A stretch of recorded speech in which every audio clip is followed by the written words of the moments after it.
Cracking Copy is a marketing and copywriting podcast where we lift the lid on writing for business and read between the lines of effective copy.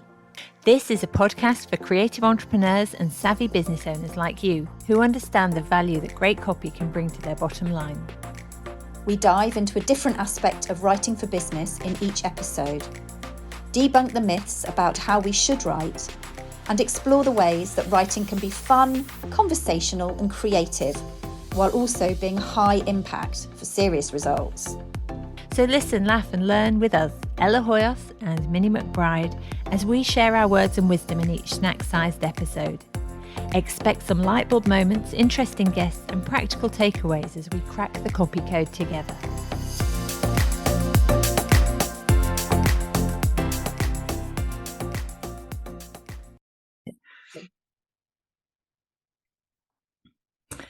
Hello and welcome to another episode of Cracking Copy.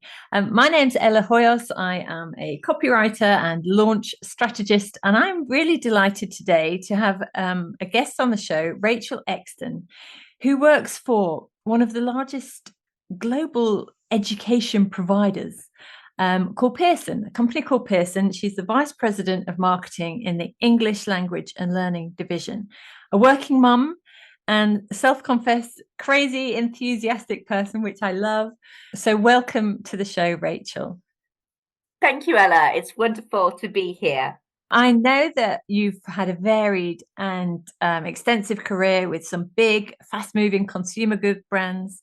You now work for Pearson, a purpose-driven company focused on lifelong learning, education, online learning all over the world. But I'd like you to tell me a little bit about how you came to this role and what you love about what you do. Yeah, sure. Well, it's been around 3 years now, but I got the phone call about this potential role from a friend, ex-colleague. And when she phoned me and said, Rachel, I want to speak to you about a potential marketing role at Pearson, I was like, who are they? I really hadn't heard of them. And I was very happy in my role at Dyson. But the more I explored the role and the more people within Pearson I spoke to, it really ignited a fire in my belly that I really didn't know existed. You know, as I said, I was very happy selling vacuum cleaners. And before that, I've sold disinfectant, air fresheners, shampoo, and loved every minute of it. But I'm not sure if it's entering my mid-40s, motherhood, or even COVID. But suddenly the thought of being able to do what I love, which is marketing, but actually give something back, as I said, ignited a fire in my belly, and I really haven't looked back. Before I took this role, I didn't realize just how privileged I was to be born speaking English. Mm-hmm. Doors in education, in my career and in life have been automatically opened for me just because I speak English. And for a lot of people all over the world where English isn't their first language, it's not as easy. And so what me and my team do is help break down that door. So no matter where you're born and no matter what your first language is, you can still realize the life that you imagine. You can study abroad, you can work abroad, and you can even move to a new country. And I have to say, 3 years in, I'm still, extremely motivated behind that mission. And that is a great mission. And they say being born into England and speaking English is like winning a lottery ticket. And you just often we take that for granted. So just to wake up to the fact that not everybody's in that position, but you can help bring everyone up to a certain level so that they have the opportunities that we just have naturally occurring to us. I'm also curious, as Vice President of Marketing, you work for a big corporate organization, and that's quite a contrast to what I do now, which is a freelance business owner. I'm very much an independent entrepreneur, self-employed. I'm very curious to know what the typical day in the life looks like for a Vice President of Marketing to manage. The title probably sounds grander than what it is. I feel like a day in the life is like being in an elevator or a lift. You go up and down. So one moment I might be working on strategy and working on, a board paper. The next minute I'm in the weeds writing website copy, because ultimately, I arrive at work every day and I love getting stuff done. So I go up and down, depending on like where I am needed. And I think that is a skill in itself. And at times, as I said, it's thrilling, it's exhilarating, but it can be exhausting as well, because you're having to flick your mind through lots of very, very different activities. But it keeps it interesting, and I get enjoyment out of each of the different floors on that elevator. So I really enjoy it, but it can at times leave me quite exhausted and a need for a glass of wine. Yeah, that's really interesting. And what was also interesting, the way you just told that story, because I know that storytelling is something that you're passionate about. So I love the elevator analogy.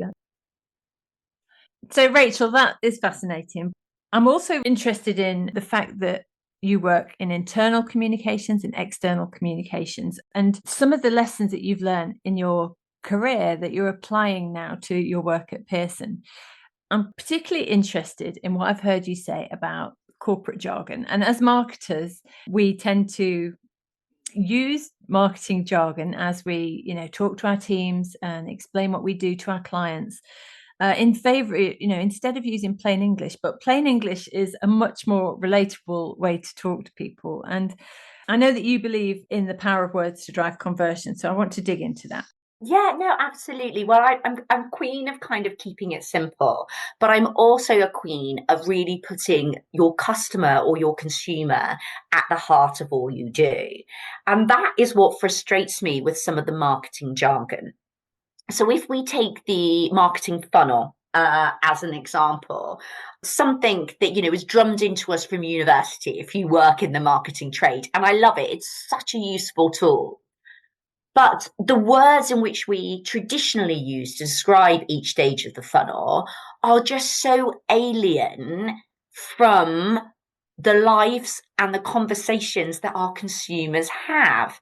And if our job as marketeers is to really engage, why are we using different language? So, for example, when have you ever gone to meet your girlfriends in the pub for a glass of wine and say, girls, guess what? I've been acquired by a new brand. Or even better, girls, guess what? I've been converted. We just don't speak like that. But do I walk into the pub and say, oh my God, girls, I've just discovered the most amazing earrings on Instagram? Yeah, absolutely. So I feel that language is really powerful. And if you want to get your teams to create deeply rooted communication, which will speak and engage with the consumer, you have to speak like they do internally. And that's the power of using words like help me discover, help me choose, help me buy, and help me stay, rather than the traditional language of awareness, acquisition, consideration.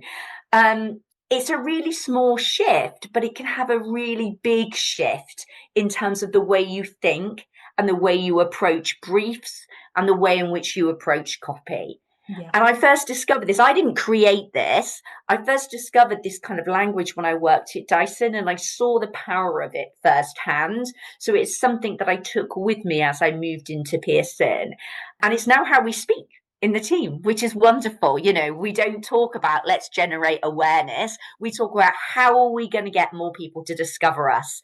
And I've really seen the shift in the team in terms of the quality of the output as a result. Yeah, well, it's a natural language, a natural way of talking and receiving a message in line with what the consumer, there's another jargon word, what the end user expects to hear, or to understand. So your audience will be more receptive to the message if it's delivered in that non-textbook way in the first place. Exactly. You're speaking in their language. You're more engaging. They can relate to you more. It's a win-win. Yeah. Are there any great stories that illustrate that point in? Yeah, well, absolutely. As I said, it's something I brought with me into Pearson, and I kind of really fully explained it to the team and kind of listened to their feedback. But it's something that we've really embraced. And I'm really proud of the fact that now that it is just something which is in our everyday language whenever we're working. So it's in the team's language, it's in all our agency language, it's in our strategy, it's in our briefing documents, it's in our campaign kits. So it's just the way we work now. But one example, I think, of where we've done it and really shown kind of business results is on one part of my product portfolio, which is called the Pearson test of English. So if you live in a non-English speaking country, but you would like to come to an English speaking country to study, work, or live, you need to get a visa. And part of your visa requirements are that you show your English proficiency. So you need to take an exam. Pearson test of English is one of those exams. There are others out there, but that is my baby. Right. And so we developed a full funnel campaign, and we worked with an agency and we briefed them around creating compelling copy for each stage of the funnel. So discover, choose, buy, and stay. And we based this on consumer research. So we went out and spoke to a high number of people who were in this situation. And the overriding feedback, which was consistent throughout the globe, was the stress that this exam puts on your shoulders. Quite often, when you are looking to study, work, or migrate abroad, it's not just your dream, it's the dream of your family. And it could have been the dream of your family for generations. And they have saved and saved to give you this opportunity. And now, one exam will make or break that dream. Wow. You can imagine the weight on your shoulders as you're walking in. And really, you should just be focusing on letting your English proficiency shine, but they're bringing with it all of this baggage. So we created a beautiful kind of campaign platform, and the copy which brought it to life was all around do it worry-free. The way in which our exam has been designed is that it allows you to take away that stress and just focus on what you do best, which is show off your English proficiency. So at the very top of the funnel, the Help Me Discover, it was all around do it worry-free. Then when it came to Help Me Choose, we had to give them reasons to believe that message. And this is when we talked about how the design of our test is different. And it allows us to say that we're faster, we're fairer, and we're simpler. And it is for those three reasons that we can allow you to do it worry-free. Right. And then when we get to the, Help Me Buy, we try a number of different tactics. So it could be 10% off. It could be a testimonial from a test taker, somebody like you who has just taken their exam or just got their results. Or it could be, book today and get free flights to take you to your destination. We'll continue always testing and learning, especially at that bottom part of the funnel, on what's going to push people over the edge and get them to book today. Yeah. And then with Help Me Stay, with this product, you don't tend to rebuy. You take your test, hopefully you get your dream score, and off you go. So with the Help Me Buy or Help Me Stay, what we tend to do here is once you've booked your test, we make sure we send you regular communication to help you do your absolute best. So we have test prep, free and paid for. But there are also things that people need to remember on the day, like don't forget your passport. So we make sure that we just don't you've booked your test, brilliant, we've got your money, we're off. We make sure from the moment they book that test all the way through to receiving their results, we're constantly setting them up for success and living up to that very first message of doing it worry-free.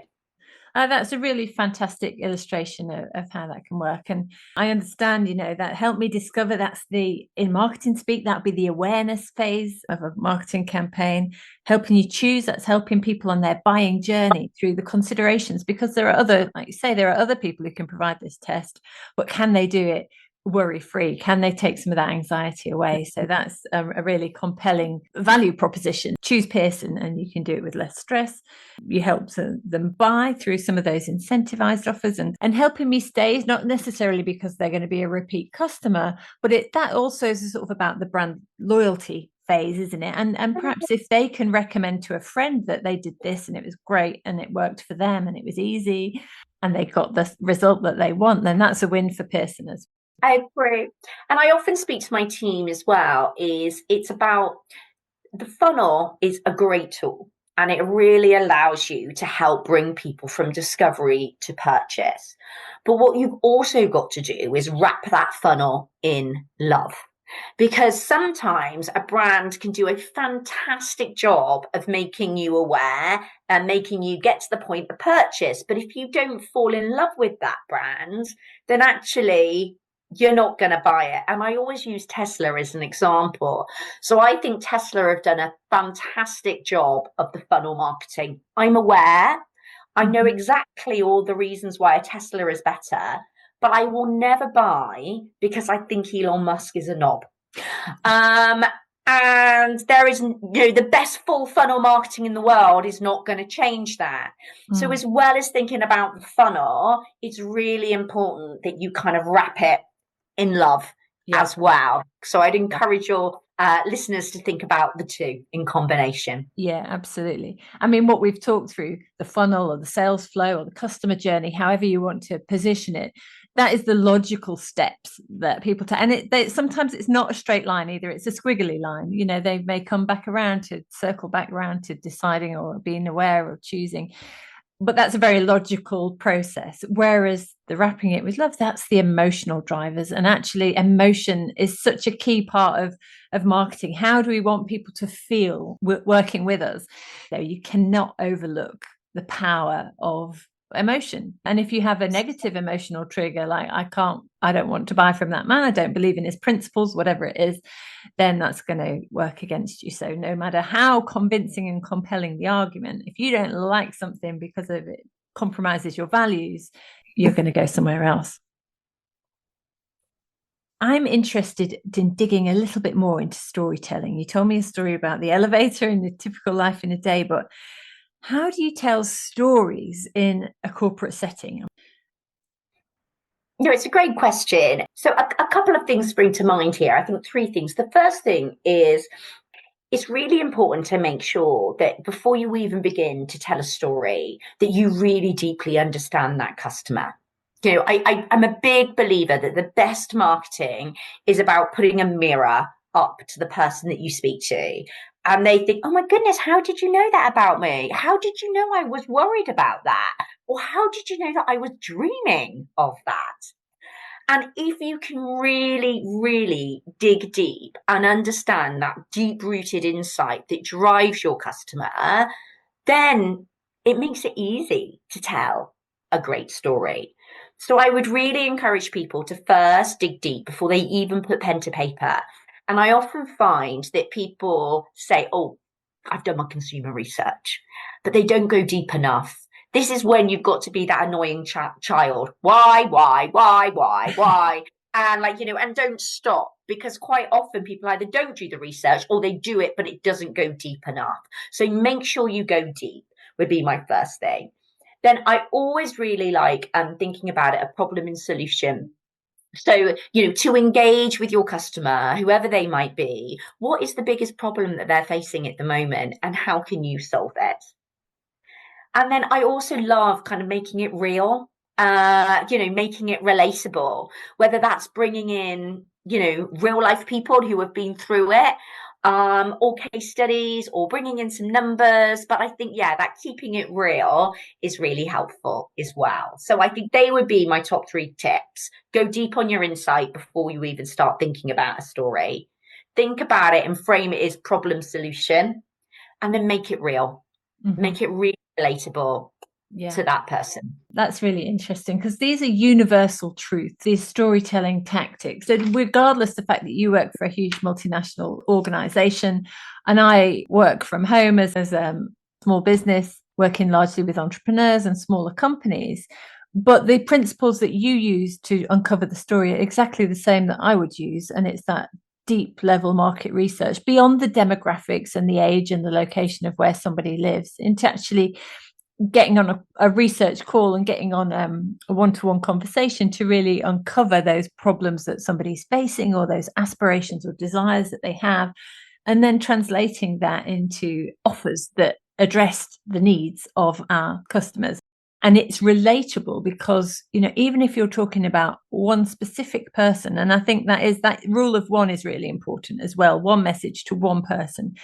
It doesn't mean that somebody from a different background or different situation can't relate to that story. They can still see the value in it. If it worked for somebody like them or with similar problem to them, they might be a different type of person. They might live in a different place, but they share the same common problem or desire. Then that's what makes it relate and work across the boards. You said that you're excited about the shift from calls to action. Here's another jargon thing that any marketer, social media manager, copywriter will know. You always end your copy campaign message with a call to action. What do you want the reader or the viewer or the customer to do next? And something that you're more interested in is a call to outcome. So I'm interested to dig into that. You've done some A/B testing at Pearson. Can you tell me what you mean by the difference between a call to action and a call to outcome?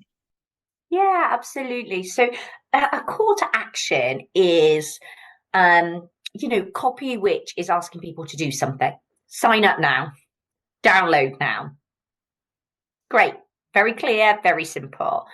But it's not really putting your customer or consumer first. It's what you want them to do. Whereas a call to outcome is about flipping a switch in your head, because you still want them to sign up now and you actually still want them to download. But how can you frame it in a way which puts them first? So, for example, accelerate your career today. Achieve your dreams today. It's getting them to do the same thing, but it's putting them at the heart of it, and their dreams, their hopes, their fears at the heart of it. And I've seen, my heart tells me that that's the right thing to do. But my head also tells me that it's the right thing to do, as we've been running some A/B tests on shifting on our website, but also on our campaigns, from the traditional call to action, which is the Ron Seal does what it says on the tin, to putting the consumer insight at the heart. And the uplifts that we're seeing are incredible. And I love it when your heart and your head come together. It's like, yes, I thought it was the right thing to do, and now the numbers show it to me. Yeah. So we're not there yet, and we're constantly improving. But, on our website, on all of our campaign, we're beginning to make that shift and experimenting. And the beauty of digital media means that you can forever test for free. You just keep on running these A/B tests to see what works. What we find is sometimes what works in India might not work in China, and it might be completely different in Brazil. But this is the beauty of what we do, really. We keep learning, we keep trialing. But overall, I would say the call to outcome is performing consistently better. And it's no surprise, because you're putting your consumer at the heart rather than putting your business result as the kind of number one thing. Yeah, I've also heard it described as a call to value. It's showcasing the value of what you get if you take the action. And yeah, well, I actually think there are three. There's almost like a little stairway. So there's call to action, which was the most traditional, sign up now. Then I would say call to value is in the middle, which is something like get expert tips for free. But I would say call to outcome is at the very top of the tree, because that is the really consumer-centric one. So I've kind of seen, over the past couple of years, us move from call to action to call to value to call to outcome. But I, from my experience, would say call to outcome is definitely the top of the tree at the moment. And I'm sure we'll dream up, some clever people will think of the next thing after that. But for now, I would definitely recommend focusing on call to outcome. Yeah, okay. Thanks for that distinction between the different terminology. And yes, marketing and the way we buy, our consumer behavior is ever evolving. So no doubt that it will be something different in a few years. But for now, it's like, this is what works, and we can test it, because with digital marketing tools, and if it's online, it's measurable, and that's really helpful in terms of shaping the direction of your marketing campaigns, your budget, where you're going to allocate resources, and how you can tweak and optimize. And it sounds like Pearson, your lifelong learning company, but it sounds like internally you're always lifelong learning as well. If you can tweak and optimize your processes to have better outcomes for the company, then that's what you do. Absolutely. And I think one of the best character traits for anybody who works, whether it's in marketing or copy or advertising, is curiosity. The world is constantly changing. So you've got to be curious to find out why, because there's no way that you can just stand still if you want to remain, top of your game within the industry. Yeah, staying curious. Thank you so much, Rachel. That's been really interesting insight into how you operate, how your team operates. Well, just circling back to the help me discover, help me choose, help me buy, help me stay model. You brought that with you from a former company, but how easy or challenging has it been to embed that new process into your team and what you do now? Like this language reframing that we've talked about today. Change is never easy, but this one was probably one of the easiest changes that, I wanted to bring into the team. And I think because it makes sense. It's not rocket science. But what I did was start by, just explaining it to people and why I found it useful and listening to their feedback and be willing to adapt. I brought the framework from Dyson, but Pearson isn't Dyson. It's a very different world and it shouldn't be exactly the same, but it was a useful framework and we could adapt it to our situation. So I think it's about, transparency, of being really open with the team, explaining very clearly and simply why you're making this change, but listening to feedback and not being willing to adapt and flex to make sure that it works. Yeah. And then ultimately it's about giving it a go and constantly getting feedback. But, as I said, because this is a very simple and intuitive framework, people are like, yeah, this makes sense. Let's give it a go. And as they started to use it, they saw the benefit. And then it was just quite a positive kind of wheel, if you'd like. And as I said, now our agencies talk to us in this way. Our strategy is structured in this way. Our briefing templates are written in this way. So I'm not saying it was easy, but it was one of the more easier kind of change management programs that I've worked on. I've had others which have been a nightmare and been really hard to do. But I think if you're bringing in something that makes sense, it's helping people develop, it's helping make their job easier, it's helping them be more impactful, then you meet little resistance. Yeah, it's a win-win.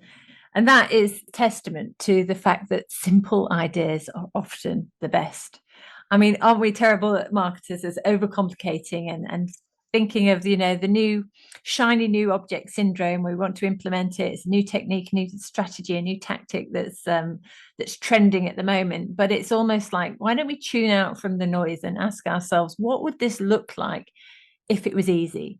And I think bringing that simplicity to the team is probably a sigh of relief often for a lot of people who've been embroiled in complicated strategy. I agree. Do you know what? I think it's one of the greatest gifts that a leader or a manager can bring to the team is just keep it simple. A strategy should not be a 500-page PowerPoint. A strategy is a simple statement of what we're going to do. And if you can keep it simple, then it means people can understand it and people can get behind it. So yeah, I couldn't agree with you more. Keep it simple. Yeah. Lots of valuable lessons and takeaways there, just sort of reinforcing common sense, I would say, reinforcing those beliefs that simple, relatable methods can really work, no matter what scale, whether you're a small entrepreneurial startup business or a large corporate. It's these principles that are universal that work. So thank you so much, Rachel. I really appreciate that. If anybody wants to get in touch with you, how can they get in touch with you? I think LinkedIn will probably be the best way. So yeah, please DM me. I do my best to get back to everybody. Bear with me though. I am a full-time working mother, so it's not always immediate. But if people get in touch, I'm always really pleased to hear from people and we'll get back to you. Yeah, it's fantastic. Well, thanks for being on Cracking Copy today, Rachel. I appreciate it. Thanks for having me, Ella. Take care. Bye-bye.